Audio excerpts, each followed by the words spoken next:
If we're drawing a windmill, what better place to start than the sails? I start with the top sail and come down to the center, and I plan just to draw the four sails straight off. It is important though to have a look. They're not formed exactly as I thought they would be. The sail sticking out to the left is half hidden by the tree, so I do intend to draw that tree, so therefore I don't want to really progress the sail past the point where the tree is. I'm probably not quite as careful as I should have been with just how close the sails finished to each other in the center, because I don't quite leave enough of a gap for the very top part of the windmill body when I went to do it. So now I'm doing the body of the windmill. It was making me think of a large old-fashioned coffee pot. It's about now I start to realize that I haven't really created the shapes that I wanted to. I should have put this circular band at the top where the top part sits on just a bit lower down. That would have helped. And then I didn't get the angle right. I made it too shallow of that top part, and it does mean that I can't fit these in quite the way I should. And I didn't even get the angle very right with that one on the right hand side. So these are all the things. I did want this to be a fairly brisk drawing. I was trying to create a certain effect with a lot of fairly quickly drawn lines, but maybe just a few of these early ones were a bit too quick, and I could have then, with those things perhaps drawn a little more precisely, I could have then picked up the speed with some of the other lines. So I'm very quickly now putting in this tree. This tree will be the closest thing to us, and that's worth knowing when we start to draw it. And you really have to look to see where the base of the tree is to work out that it's going to be the closest thing, because that means I can use the strongest and in a way most confident lines, because that will all bring it forward ahead of the things that are more tentatively drawn with perhaps lighter lines and with less details. So now I'm working on the body of the windmill. I want to suggest the rows of wooden shingles that make up the body's outer cladding. This actually isn't in the Netherlands. This windmill's in a medieval village in northwest Germany. It's actually been made from all original buildings that have been dismantled from elsewhere when they were going to be pulled down for one reason or another and moved to this location. It really is a really wonderful place to visit. I'm putting some dots to indicate the timber battens that the sail is tied onto, which just protrude a small amount from under the edge of the sails. And now I'm doing this railing that goes around the outside. And there's two people standing on this section behind the rail off to the side where the rail overhangs. And it's important to draw them in because that's what gives us a confident scale as to how large this windmill really is. Those two little people there.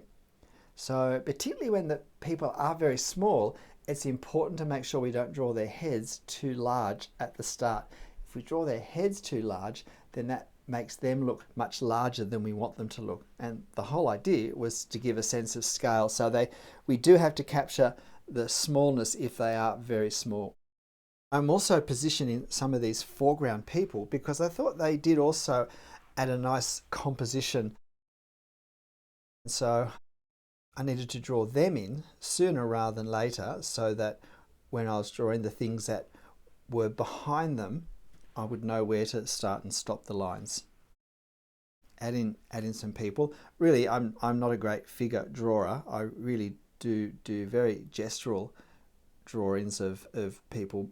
People are always a support act for my drawings. They're never the main event. But I really just want to suggest that there's a group of people scattered at different distances from this viewing location. I don't put as many people as in the reference because I just wanted to keep it a little bit more simpler. So we're getting towards the end in lots of ways. I did want to do this foliage that sits behind, partly because it's dark and therefore it gives me a chance to come up hard against parts of the windmill with some nice dark tones. And that helps to accentuate the shape of the windmill, but also to create more depth. It pushes the windmill forward, and then these darker shapes go further back, and then we have the people in front of that, and we have the tree in front of the people. So it has the effect of creating quite a deep depth of plane in our scene. So I'm doing just some of the bits and pieces here with the pathways. It's important to keep these lines nice and tight, the angles really tight. They are very thin wedges of shapes of path and of vegetation created by these lines. And then a few more gestural lines and a bit of the foliage behind the windmill on this side. It's not as clear cut because of the tree, but there are some lovely dark shadows, and it's nice to get those in connection with the hatching. And now I'm adding a few hatching lines just to add some shade on the sails. It makes them look a little bit less flat because they are actually curved in order to catch the wind. And so by adding these hatchings, I think we do give them visually a bit of a twist. And that makes the whole thing, I think, look a lot more three-dimensional. I'm also now wanting to do the last bit, which is some hatching for the overhanging walkway. And then there's also some hatching for shadow that's cast by the sails. So I actually didn't even realize that till I was doing this hatching for the shadow of the walkway. I like to do vertical hatching unless there's a good reason not to.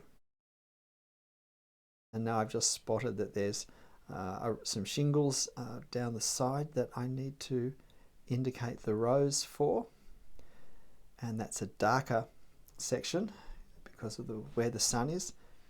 And now I do the shadow with a bit of hatching. It's probably ideal not to put that outside border line for the shadow hatching, but it just keeps it so much neater. And when you really want to echo the shape that's cast in the shadow strongly, I think it's helpful to do that. Just a little defining of some of the edges here to make them a little bit stronger, because really I think when it comes to windmills, the sails are the star attraction. So we do want to make sure that they stand out visually with all the other detail. And I think it's pretty much done. Bring this tree trunk down a bit lower just to establish it as the closest part. And yes, I suddenly thought they all look a bit anemic with everyone in white clothes, so I added just a bit of value with hatching for some of the clothes. And then I think we're done. G'day, I'm Stephen Travers. I hope you found this windmill scene charming to look at, but I hope you found the demo interesting and helpful. And why not print off the copy of this photo that you'll find on my channel community page and have a go drawing it yourself. But look, whatever you're drawing, however you're drawing it, whatever it is, make sure you have fun. I'll see you next time. Bye.